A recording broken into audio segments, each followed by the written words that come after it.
Like, let's think about 5, 10 years out. If this is actually something that you want to do in your life, if this is something where you think, okay, you know what? I love being around cars. I love being around people. And he said to me one day, he goes, Jay, just hold out, wait until you get your first yes, and then tell me how you feel after that experience. So one, you just created an opportunity for your clients to understand that, you know what, they're going to be happier with the next package up. This is about understanding your value and knowing what you bring to the table and how your customers are going to reward you for your services. How to handle rejection without taking it personally. I get it. Hearing the word no as a detailer or a business owner can feel like a slap in the face. Hey everyone, welcome to another episode where we talk about everything related to automotive detailing, but more specifically towards business growth and how to scale and just be a little bit smarter with operating and growing a business. My name, your host, is JJ Vola, and I'm here to talk about everything about sales, everything that I kind of learned in the last decade of being in sales. And then I want to start this off by just saying thank you for being a part of this episode, and I really hope you get some value out of this episode. And if you do, please hit the like button, hit subscribe, just so we can kind of grow this channel and find other great detailers that just want to grow and scale their businesses without the logistics of kind of going crazy. Because we all know, sometimes we think about building a business and wanting to hit that next level, but maybe there's obstacles that we just haven't hit yet and we haven't overcome. So I want to try to help you push past those levels and just try to find reasons as to why you want to level up those skills to get you to where you want to be faster. Right. And it's not about getting there the fastest, because we want to make sure that we're doing it right. We want to build your business so it actually can grow, but not only grow with you being the operator, but grow without you having to always be the detailer, right? Like, let's think about 5, 10 years out. If this is actually something that you want to do in your life, if this is something where you think, okay, you know what? I love being around cars. I love being around people. And you love maybe seeing the transformation, whatever that why is for you, then let's take it a little bit deeper and think, okay, well, are you still going to want to detail cars 5 to 10 years from now? Like, maybe you're hitting 40, 45, 50 years old. Like, does that sound appealing? Okay, so let's think about how we can grow our business so it can be a sustainable business. You have a great team, you have great customers. It doesn't get any better than to watch your business from afar, right? Instead of always being that person locked in. And in this episode, I really want to talk about the understanding of salesmanship, why sales is important, because you left your job before, whatever it was it tailored around sales? If it was, great, then I think you're already off to a great start, because every business needs to understand why sales is so important, right? It's what unlocks opportunities for you to grow, which we're going to talk about the 12 rules that I put together to get to the next level of leveling up your business. But first I want to start off by sharing my own personal story on the very first thing I've ever sold in my life. So when I first got into the automotive industry, I became an apprentice mechanic, but it wasn't for me. Like, I enjoyed working on cars because it was something that it was for, like, it was a passion that I had, but it was working on my own crap, not someone else's problem. So I wanted to learn eventually how I could do something different, but still be in the automotive world. And I was fortunate enough to get a job working as a lube lane advisor. So it's one of those quick oil change place. And originally I was actually supposed to be the guy that goes in the pit area. So the guy who just drains the oil, changes like the transmission, differential fluid, all the minor jobs. But then, it was funny because when I got brought onto the team, they said, you know what, we like your personality. We like just certain things about you. We want you to be the upstairs guy. So I was now thinking I was just going to be this, draining oil, put the drain plug back into, all of a sudden becoming now like a salesperson to try to upsell people. And I learned so much from that job. Like I took so much pride and passion, and yeah, I was nervous. I was maybe 19 years old when I started this job, maybe even 18 now that I think about it. And when you go to someone and you say, hey, do you want an air filter or a cabin filter or a better oil for your car? It can feel a little nerve wracking because it's the thought of being rejected or saying no that sometimes deters business owners or salespeople away from wanting just to even ask the question. Like some people just get so caught up in their head before they even want to go and ask the question. So that's exactly what had happened to me. I remember it was basically they had just opened. This was a brand new oil change place. I was literally one of the first employees that started this place. And the owner, the manager, they're kind of hyping me up. They say, just take the air filter, go in there and just suggest for a new one. So of course I'm feeling confident. I'm feeling like I'm able to pitch this. It was an older lady. That my very first sales experience, and I walk into the waiting room feeling confident, feeling ready, and I go to her, and of course I'm not nearly as confident of a speaker that I am today, but I go to her and I say, hey, this is your air filter, and it's looking a little dirty, and we suggest maybe replacing it, and we have one that we could put into. Like that's exactly how I sounded, very stuttery, couldn't get my words out fast enough. And the second I was done talking, bless this lady, because she taught me a valuable lesson, but she took a second. She said, I came here to get an oil change and not to be upsold. Please put that back in my car so I can leave as soon as possible. And you can just imagine, I turned around with this air filter and my hands start shaking. Like I was actually, I lost my breath. I go out to my team, my managers, the owner. I just said, just put the air filter back in. She doesn't want it today. And I learned a lot from that lesson, because that day I go home to my dad. I say, listen, Dad, this job isn't for me. Sales is not for me. There's a lot of pressure. There's a lot of, things that are unsure. And I really just don't like the vibe of talking to customers. And my dad's a very sales oriented person. He loves the art of being the middleman between whether it's businesses and customers. And he said to me one day, he goes, Jay, just hold out, wait until you get your first yes, and then tell me how you feel after that experience. So needless to say, I got better. I slowly started to think of ways to ask different questions, maybe pitch a different way, maybe tell all the customers the good things about their car and then tell them all the bad things instead of just coming them with all the bad negative stuff and continuously telling people what they should get done. So I changed the way I talked to customers. I asked more questions. And with that, I did end up becoming, for a part-time person, because this was just a weekend job at the time, I ended up becoming a really good salesperson for this lube lane business. And it was just because I wanted to learn how to get better at talking to customers. And it's a very difficult skill because there's a lot of things you need to overcome. But I think the more you understand maybe the customer's needs and wants, it becomes easier to actually suggest things to clients and becomes more of a conversation than feeling like you're a salesperson. So do you think the first time that I heard yes from a client that I was jumping up? Yeah, it was the first thing I did. I ran to my dad. I said, Dad, you won't believe it. I sold an extra $200-300 today in sales. It felt absolutely amazing. I'm so proud of myself, and I can't wait to learn more about salesmanship.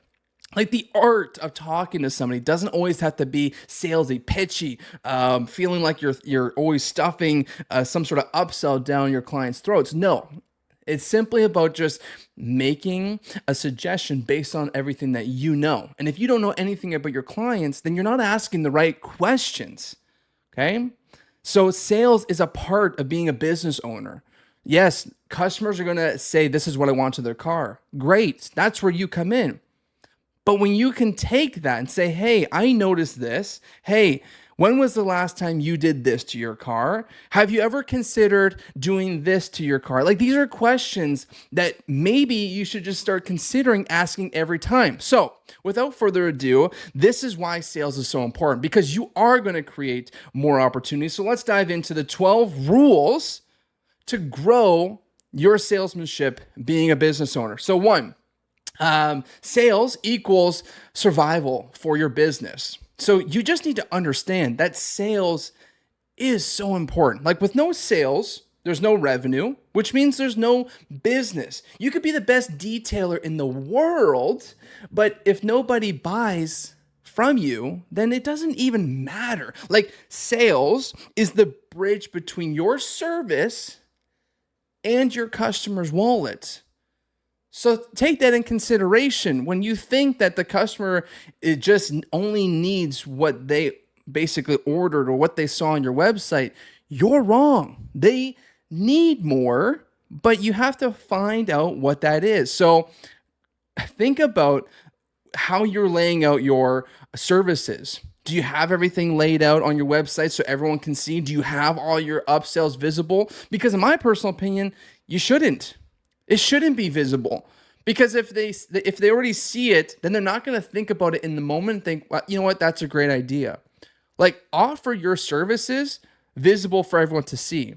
But things that are upsells, whether it is glass coatings, interior protection, outside protection for the paint, like, these are things that we can add on and say, hey, when was the last time you had a wax coating? Would you consider doing that today to prolong the life of your clear coat and help it protect from elements in the air? Like, these are things that you can just simply help your clients understand a little bit more, but without creating some sort of these upsell packages to create conversations, then how can you suggest them to your clients? Number two is sales is a learnable skill. Sure, there's maybe people out there who have it more natural than you do. Maybe it comes off the tongue a little bit easier, but sales isn't about being pushy. It really actually is just learning how to be a good problem solver. Like, what are your customers' problems?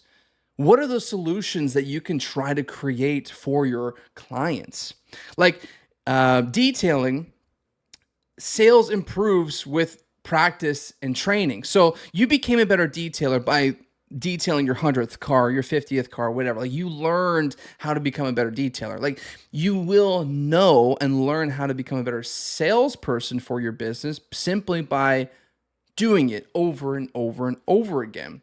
It's not about being a natural talker. It's just about it's about being authentic and just being prepared for what type of conversations you want to have with your clients. Like, you don't have to let them control the conversation. You can control the conversation by asking them, right? There's not much that they need to know about you, but you need to know everything about them. Maybe not everything, but the more you know, the better you're going to land more opportunities. So number three, sales increases opportunity and your revenue for your business. So the better sales skills you have creates more upsells or equals more upsells, more repeat business, and more referrals. Like selling ceramic coatings or maintenance packages instead of just like one-off jobs to your clients. Like, you're going to position your value as a business owner, and instead of getting these $100 jobs, you might actually increase your average car sales to maybe $300 to $500 a car, right? You have opportunity every car you detail. And if you think you don't, then I'm telling you, you're not creating enough suggestions enough to your clients. It is simply just going up to them and saying, hey, would you like to get a wax coating today while we're here? It's typically an extra $100, but because we're already here, we'll do it for $80. And you can position yourself like you're the business owner. Try to get that extra $80 every single time. And I guarantee you, at the end of the year, it's going to compound and it's going to add up. Okay. Number four, why detailers should embrace salesmanship. I understand there's a lot of negative perceptions about salespeople. I hear it all the time. Oh, you're a sales guy. Oh, you're just being a salesperson, blah, blah, blah. I love it, but I hate it at the same time. Because if people understood more about sales, on how fun it is and how, like, sure, there's a lot of people who are rude, stuck up, and very pressury. Like, it's a like, what type of salesperson do you want to be for your business? Right? I understand maybe you want to take pride in your business. You're a detailer, right? So it's all about in the fine details that make your services shine. But without delivering that from your voice, how are you going to land more opportunities so you can impress more people? Right? If somebody wants to just get a basic detail, but you know that you could try to get an extra $100 out of them, or maybe $200 out of them, just so that you can even create the right expectations for your clients. Like, what if you're saying, oh, we just have one package, it's a detail, our best detailing option. Okay, so let's say you have 3 cars a day and you're rushing things and you're not able to be as zoned in with the detail. Well, if you only have one option, then the standards that the clients have is certainly a lot more. But if you break it down in packages and you say, hey, listen, okay, I know you got this package, but if you just go one up to the next package, you're going to get this, this, this, and this, and you're going to be a lot happier with your detail. And good news, I have time to do it today if you're open to doing it right now. So, one, you just created an opportunity for your clients to understand that, you know what, they're going to be happier with the next package up. But 2, like, you just lowered their expectations, because if they say no and then they complain about it at the end, then you have some ammunition to say, hey, I want to remind you, when I came to you at the beginning of the detail, I did suggest going to this detail. So personally, that's what you would have paid for. And I did say that. So you lower the expectations and you just create a better understanding for your clients. Let them choose. But if you're saying that you offer only one option, this is the best that you're going to get, and you don't deliver, well, then why do you only have one option? You know what I mean? Like, you can create an opportunity where you spend more time and get paid for it. Okay. So oftentimes you need to understand you are the face of the business. You are the person who's going up to your clients, and you have to build trust with your clients. Think about all the businesses out there, maybe barbershop, maybe construction worker, maybe mechanics. Like, a lot of these businesses have something in common. The customer that's working with them has some sort of trust, right? I go to my barber for the last 10 years now, every 2 to 3 weeks. The same person. Why? Because I know I'm going to get a good haircut. Well, people build that level of trust with other people in businesses, or maybe they just want to support you because you're local and that you know that or they know that you're like a thriving business owner. So take that in consideration. Like, you are the face of your business. So be proud, be present, learn how to navigate conversations and even how to shift conversations so you can set yourself up for another opportunity. Okay? Because being mobile, like, you're offering flexibility. You're offering more opportunities to create a convenience as a premium for your customers. So, like, take that in consideration. You're telling me that they don't have to go anywhere. You're going to come to them, clean their car in their driveway. They get to watch you from afar and watch the whole process go down. Like, do you not see that like, that's a convenient? So I see more and more detailers say, oh, I'm going to detail your car for $100, $200. Are you kidding me? That's what you're willing to do when you could just go work a 9 to 5 for $20 an hour and make the same wage? But yet you're offering all this convenience for a customer. Anyways, this is what I'm talking about. You need to set yourself up so you can start to grow and scale your business. We're not here to be best friends with your clients. That is a fact. But we're about taking care of you, your business, your future employees, your future opportunities. Like, are we not taking this in consideration? Like, this is something that I would be drilling into your brain so you take in consideration that this isn't about giving your customers the cheapest experience but getting the best results. This is about understanding your value and knowing what you bring to the table and how your customers are going to reward you for your services. Okay. Next, number 5, the art of asking the right questions. So, are we asking yes or no questions, or are we asking open-ended questions? For example, what are you hoping to get out of today's detail?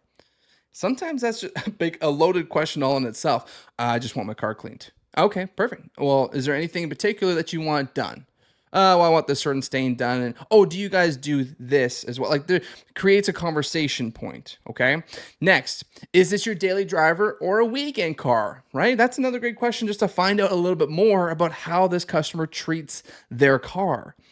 Next is, how long do you want it to stay clean for? Well, that's kind of a silly thought, because a customer, in my opinion, are going to say, hey, well, I want it to last forever. Okay, great. Great. I'm glad that you want it to stay clean forever. Then this is the suggestion that I would make.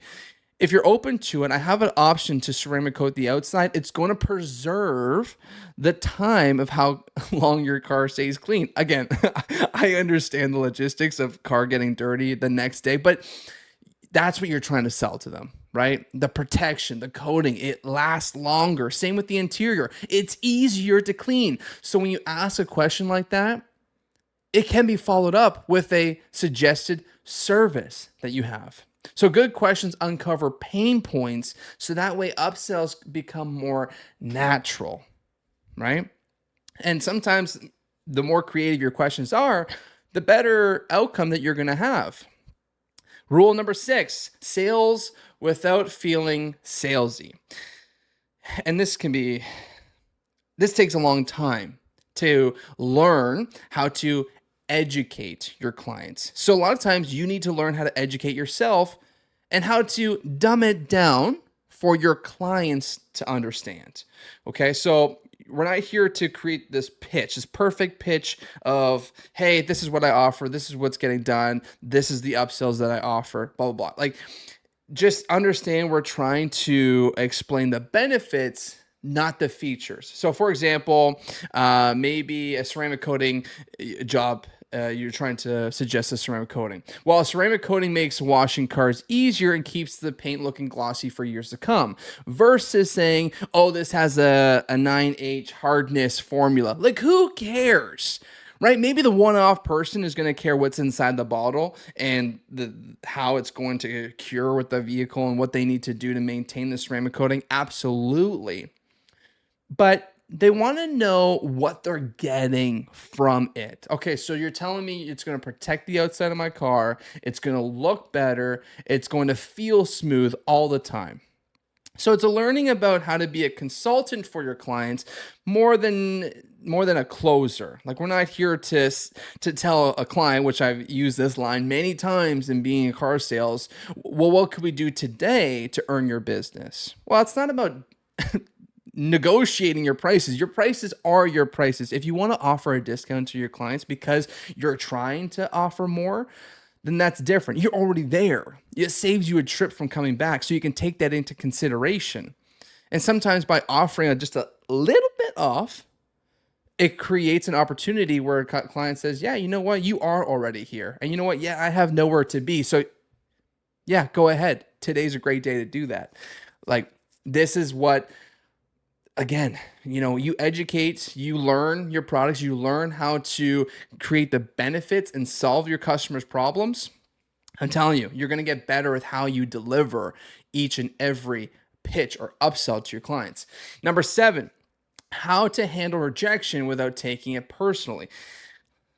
I get it. Hearing the word no as a detailer or a business owner can feel like a slap in the face, right? You don't want to feel rejected. Your services are great services. It's just a matter of, like, do your customers even know that you offer it? So when I said earlier, like, to have some secret upsells that aren't listed on your website, so that way you can pitch it in the moment and say, hey, when was the last time you had your glass coating? I've never had it done. Oh, well, do you know the benefits of getting your glass coated?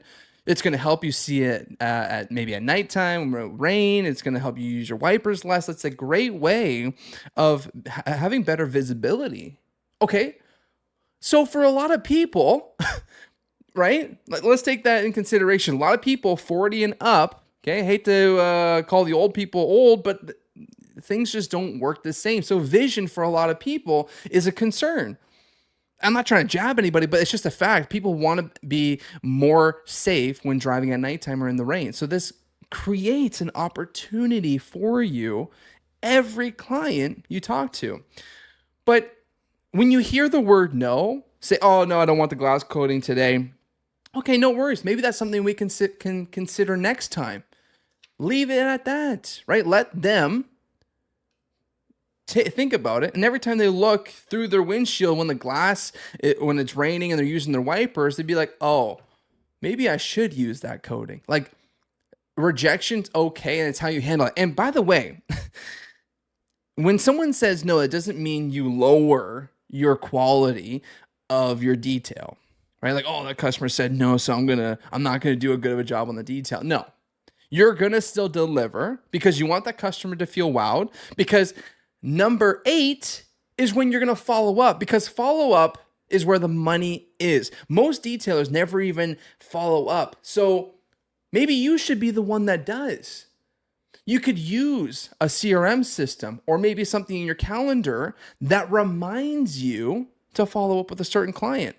Maybe you did make a suggestion. Maybe they did say no. Okay, so a week later, hey, Mr. Smith, I'm just following up in consideration to that glass coating that I recommended. Did you take more thought on it? I can come to you tomorrow or later this week and apply that for you.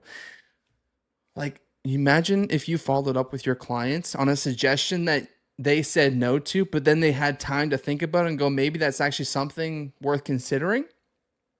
Like, if you follow up with your clients or even just follow up and ask for a Google review, like, there's so many opportunities. You could say, hey, Mr. Smith, I just want to check in and make sure you are 100% satisfied with your detail. And did you take in consideration for that glass coating that's suggested? No, you still don't want to go with it? No worries at all. I just wanted to follow up because most detailers don't, and I wanted to make sure I take care of my clients. Hey, while I'm here, could you take maybe 5 minutes just to write a Google review? I'm just trying to help grow my detailing business. This would help let me find more customers just like you, and I really would appreciate you just taking some time to help my business grow. Hey, no problem, JJ. I'd love to do that for you because of how good of a job you did and the fact that you actually followed up as a great business owner. Like, let's just take this in consideration. There's a lot of reasons why you should follow up with your clients. It's not just about getting more money. It's about creating more and more opportunities. Number 9, build trust before you sell. People buy from who they like and trust. Similar to what I was talking about, the barbers, the construction workers, mechanics. These are people that customers create a relationship with, create trust with. So when you make a suggestion, when you make an upsell, they don't feel like you're being a salesperson. Like, sell yourself as a business owner before anything. That is what I encourage every business owner, salesperson to do. Because once you sell yourself, right, you become this likable, trustworthy person, then you're looking out for their best interest. Yes, in the back of your head, your interest is also at the front of mine. But when you're a detailer, people are going to use your service over and over and over again. So if you build trust with your clients, if you learn that, you know what, they want to use you again. So instead of learning how to upsell every single time, just learn how to sell yourself and the upsells will come naturally. And you can do things by just smiling more, be professional, dress well, show up on time. It's all a part of sales. And I'm not saying dress up in a suit and look all professional. No, nowadays you can just have a really nice button-up shirt, golf shirt, a hat, business cards, and you can look the part as a business owner for your detailing business. But trust creates loyalty and long-term clients. So before you try to upsell anything, always try to upsell yourself or sell yourself, and everything else will come naturally. Number 10, invest into sales training. So read books, practice your pitches in the mirror, maybe to a friend, record your sales conversations with your client. Maybe your phone's in your pocket and you record the whole thing. And you could even simply put that in a transcript and give it to a software like ChatGPT and say, hey, refine this pitch to me or make it better. So that way the next time I can do it a different way to try to help with the conversion rate. Right? Like there's different ways of getting better with your sales. Also too, me, not trying to be a salesperson here myself, but I do offer sales training. I offer business coaching and mentoring for guys like you that actually want to grow and scale and be a better business owner, not only for yourself, but for your clients and your future you. So if you need someone to help you get to where you want to be, then please don't ever hesitate to reach out and let's have a free coaching call and we can discuss more about your business. Number 11, teach, don't just tell. Use stories and examples to paint pictures in your customer's mind. Like a lot of times, it is about storytelling. It is about maybe it's for example, saying something like one of my clients used ceramic coating before winter, and in the spring it still looked brand new.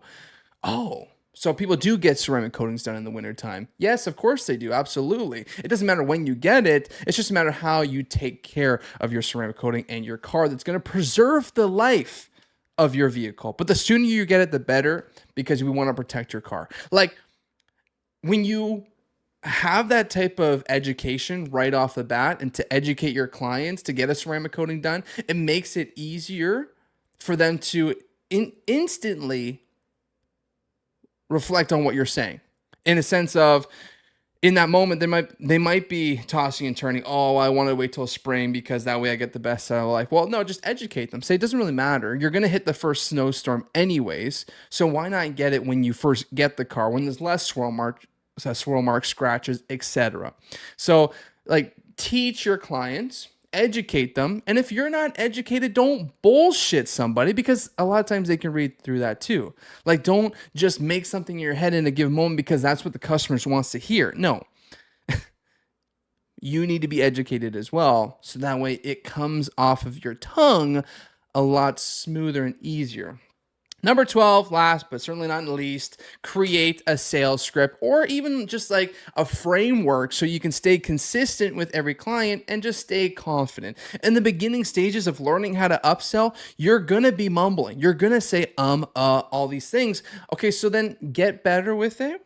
Learn, dissect it, right? Because you can't get better with something that you don't measure. So if you can maybe record your first upsell conversation, yeah, it might sound a little cringy. You might feel awkward listening to yourself talk or trying to pitch somebody, but that's every more reason to want to learn how to get better. Because if you don't look at yourself and see, wow, that's a confident person trying to pitch one of my clients. Like that's what the customer hears. So if you're not happy with it, then I'm telling you that your customers aren't happy with your upsells either. Okay. So for example, make a 5-step framework. 1, greet and break the ice. 2, ask questions so you can qualify. 3, create a present tailored solution. Number 4, handle any objections because customers are going to have questions and they're going to want to understand more. And 5, ask for the sale or suggest the next steps. For example,